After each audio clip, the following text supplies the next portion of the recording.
नमस्कार. संत स्वामी माझा संगाती या आपल्या चॅनलमध्ये मी विलास गावरसकर आपल्या सर्वांचं मनापासून स्वागत करतो.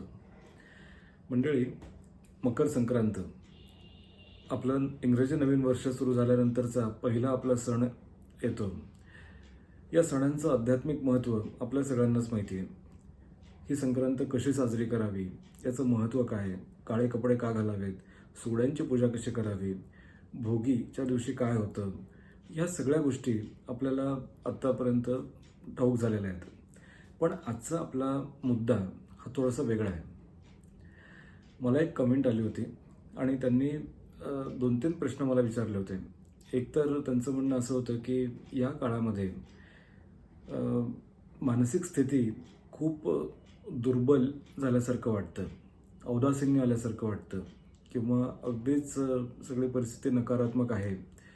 खूप काही गोष्टी विचित्र होत आहेत किंवा आपण एकांतात राहावं, एकट्याने राहावं आपण, अशी परिस्थिती सारखं वाटतं, मनस्थिती वाटते. तर हे असं कसं काय होतं?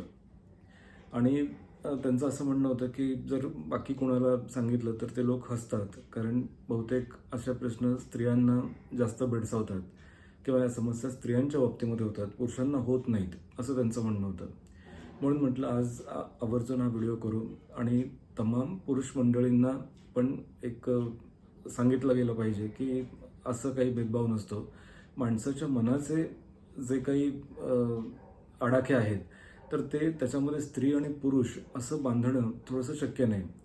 म्हणजे आपण तरी ते करू नयेत.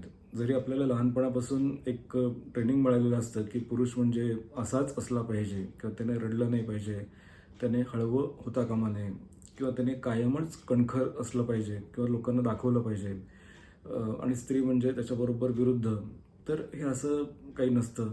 माणूस म्हटल्यानंतर या भावना नक्कीच असतात आणि संक्रांतीच्या काळात असू देत किंवा अगदी अमावस्या पौर्णिमेला सुद्धा पुष्कळ मंडळींना अशा परिस्थितींना सामोरं जावं लागतं. म्हणजे माझ्या ऐकण्यात अशा खूपशा केसेस होतात की जिथे मनाची स्थिती ही खूप दोलायमान होते, औदासिन्य येतं आणि एकूणच आपल्याला खूप लो वाटायला लागतं, एकटं वाटायला लागतं आणि हे सगळं जग खूप भयंकर आहे अशी भावना तीव्र होते या काळामध्ये. त्यामुळे सगळ्यात आधी मला त्यांना हे सांगावंसं वाटतं की तुमचा प्रश्न असं काही तुमच्या एकट्याचा किंवा अशा पुरुषांचाच फक्त नाही आहे, तर खूपशे मंडळी असतात. पण कधी काय होतं, लोक लाजतं, आपण ते डिस्क्लोज करत नाही किंवा ते धाडस करत नाही विचारण्याचं. त्यामुळे तुम्ही ते विचारण्याचं धाडस केलं याबद्दल खरंच तुमचं अभिनंदन. कारण त्यामुळे असे अनेक पुरुष असतात की जे बोलायला घाबरतात किंवा संवाद साधायला घाबरतात, त्यांनासुद्धा एक मोकळी वाट मिळू शकते. दुसरी गोष्ट, त्यांचं म्हणणं असंही होतं की अमावस्या पौर्णिमेचं हा प्रकार होतो, त्यांच्याही बाबतीमध्ये तो होतो. तर अशा काळामध्ये जर अशी परिस्थिती वारंवार होऊ नये म्हणून जर आपण एखादं आवर्तन केलं किंवा अनुष्ठान केलं, विशेषतः व्यंकटेश स्तोत्राचं वगैरे आहे, तर ते चालू शकतं का? तर त्यांचं पहिल्या प्रश्नाचं उत्तर मला खरंच असं द्यावंसं वाटतं की हा जो संक्रमणाचा काळ असतो की जिथे सूर्याचं मकर राशीत प्रवेश होतो आणि एकूणच तो संक्रमणाचा काळ हा भौगोलिकदृष्ट्या किंवा खगोलशास्त्रीय दृष्ट्यानं सुद्धा खूप महत्त्वाचा मानला जातो. आपण नेहमीच म्हणतो ना, कुणावर संक्रांत आली की माझ्यावर संक्रांत आली आहे का, असं नकारात्मक आपण बोलतच असतो. त्यामुळे या काळामध्ये जर तुम्हाला खरंच मानसिक दौर्बल्य आहे असं वाटत असेल किंवा परिस्थिती अतिशय साधारण आहे असं वाटत असेल, तर साधी गोष्ट एक करायची, ते म्हणजे शांत राहायचं. कुठलंही आवर्तन, अनुष्ठान किंवा पारायण या काळामध्ये तुम्ही करायचं नाही, म्हणजे तुमची मनस्थिती तेवढी चांगली नसते. नामस्मरण हे जे आपण नेहमी म्हणतो ना की ते बसता उठता तुम्ही कधीही करू शकता, एरवी करू शकता. त्याला काही वेगळी जागा किंवा वेगळं नियोजन, वेगळं आयोजन करण्याची काहीही गरज नसते. तुमचा दैनंदिन व्यवहार जो आहे तो चालू असतानाच, तुम्ही ऑफिसमध्ये असा, तुम्ही ट्रेनमध्ये ट्रॅव्हल करा, तुम्ही घरी या, रस्त्यावर वॉक करा, सकाळी तुम्ही वॉकिंगला जा, काहीही करत असताना ती क्रिया सतत तुमच्या श्वासागणिक चाललेली असते. त्यामुळे मी पहिला प्रेफरन्स साहजिकच नामस्मरणाला देईल.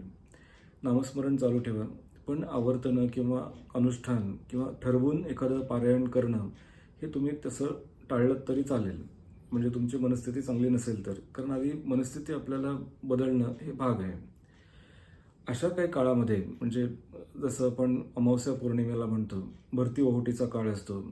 एक समुद्रसुद्धा त्या गुरुत्वाकर्षणामुळे किंवा सूर्यचंद्रांच्या या प्रबलतेमुळे अ, कधी खवळतो, कधी शांत होतो. ह्या सगळ्या गोष्टी आपण बघतो नैसर्गिकदृष्ट्या कशा आहेत त्या. तशीच मनाची स्थिती पण होते. पण याला उपाय मग हाच आहे, नामस्मरणाचा आहे. आणि अ, जसं आपण भगवंत भक्तीसाठी किंवा भगवंत प्राप्तीसाठी काय करावं, किती मंदिरात जावं, किती सेवा करावी, किती मठात जावं, किती गुरुवार करावेत, हे असं नेहमीच आपण म्हणत असतो. पण माझा पहिला एक मुद्दा नेहमी असा असतो की तो म्हणजे योग साधना करणं. आपल्याकडे हठयोग हा एक प्रकार आहे. महर्षी पतंजलींनी योगसूत्र सांगितलेली आहेत किंवा हठयोग हा आपल्या भारत देशामध्ये अतिशय प्राचीन काळामध्ये आहे.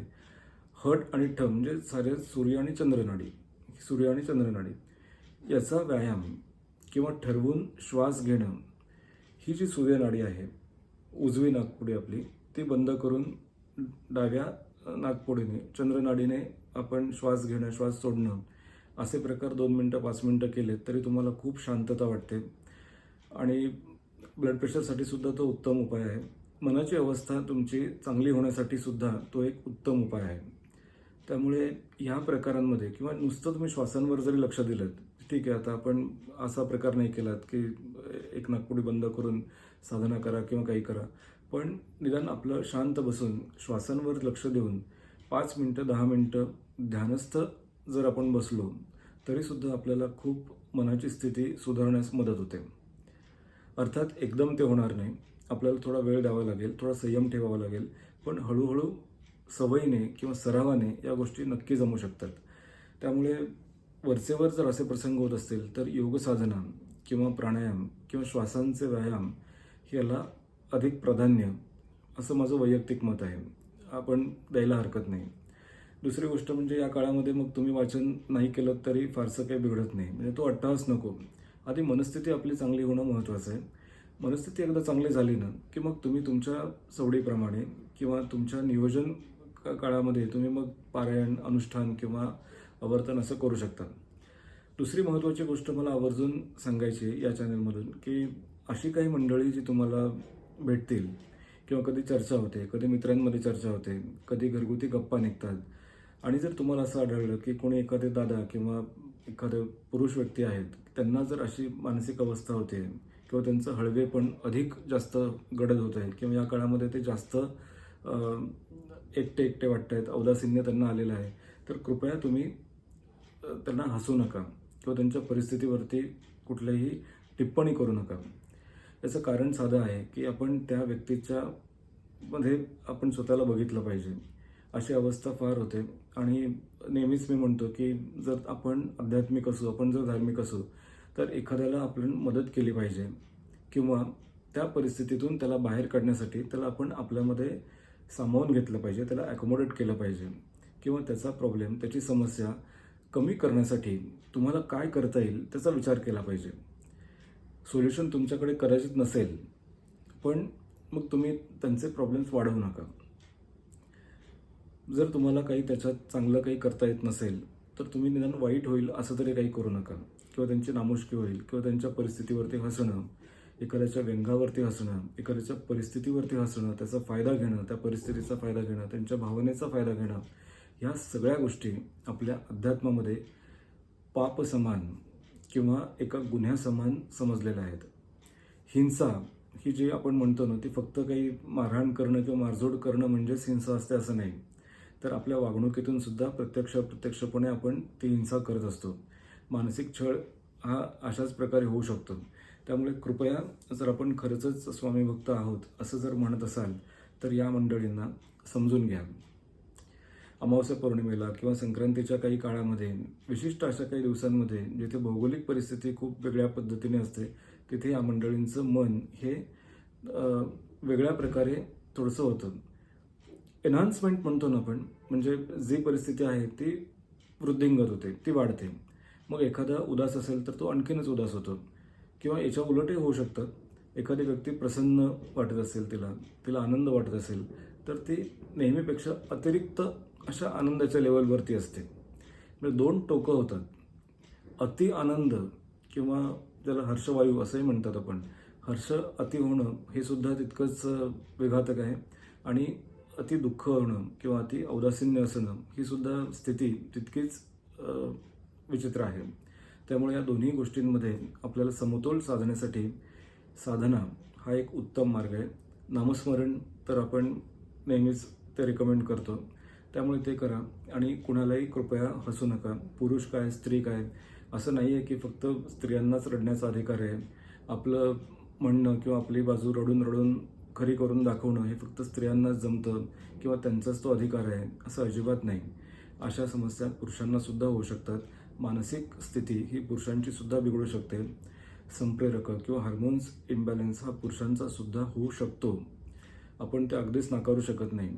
त्यामुळे आपल्याकडे जी चौकट केली जाते की पुरुष म्हणजे चला एक स्टॅम्प मारला आणि झालं की असा पुरुष म्हणजे हा असा असा असतो, त्याचे 5-6 क्रायटेरिया आहेत, स्त्री म्हणजे अशी अशी आहे. तर हे सगळं आता बंद केलं पाहिजे. आपल्याला थोडीशी मॅच्युरिटी म्हणतो आपण किंवा प्रगल्भता आहे, ती प्रगल्भता येणं खूप गरजेचं आहे.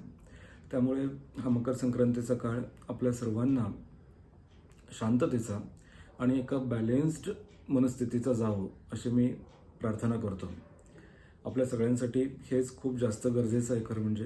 कारण संक्रांत सण साजरा करण्याचे प्रकार आपल्या सगळ्यांनाच माहिती आहेत आणि यूट्यूबसारख्या माध्यमातून सुद्धा शेकडो हजारो स्रोत आहेत माहितीचे की जे तुम्हाला संक्रांत कशी साजरी करावी, का साजरी करावी हे सगळं कळतं. पण मानसिक अशा स्थितीला मात्र समजून घेण्यासाठी आपण थोडंसं वेगळी वाट बघितली पाहिजे, प्रयत्न केले पाहिजेत. पुन्हा नवीन अनुभवांसह नवीन व्हिडिओमध्ये भेटूया. तोपर्यंत नमस्कार.